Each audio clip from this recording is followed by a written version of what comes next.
E passeggiando per Venezia che abbiamo incontrato Skipper, il famosissimo Skipper, il cane rapito, il setter irlandese di 4 anni rapito e ritrovato grazie a tanti volontari e al tam tam mediatico a Chiasso, in Svizzera. La storia di Skipper e della solidarietà di tutta Italia che si è mossa attorno a lui per il suo ritrovamento ha destato molta commozione, in particolare a lei. Chiara Fenso, la sua proprietaria, rivela le angosce e i timori vissuti nelle ore antecedenti al ritrovamento del suo amatissimo setter. Il mio timore era che il cane finisse in qualche laboratorio di vivisezione della Svizzera, perché la Svizzera è il paese con più laboratori in Europa per la vivisezione, soprattutto concentrati nel Canton Ticino, e io temo che se questo balordo aveva portato il cane in Svizzera, il motivo fosse questo.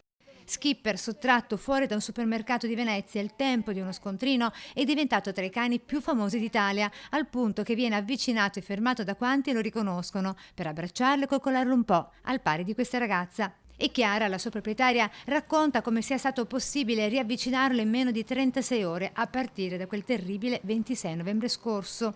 Grazie alla collaborazione di tutti gli italiani che mi hanno aiutato diffondendo il mio post su Facebook e su tutti i social. Vicenda che ha toccato anche i nostri cuori e che, vista il lieto fine, pensiamo possa aver dato speranza a quanti confidano in un domani migliore. Un'esperienza meravigliosa, credo anche per lui.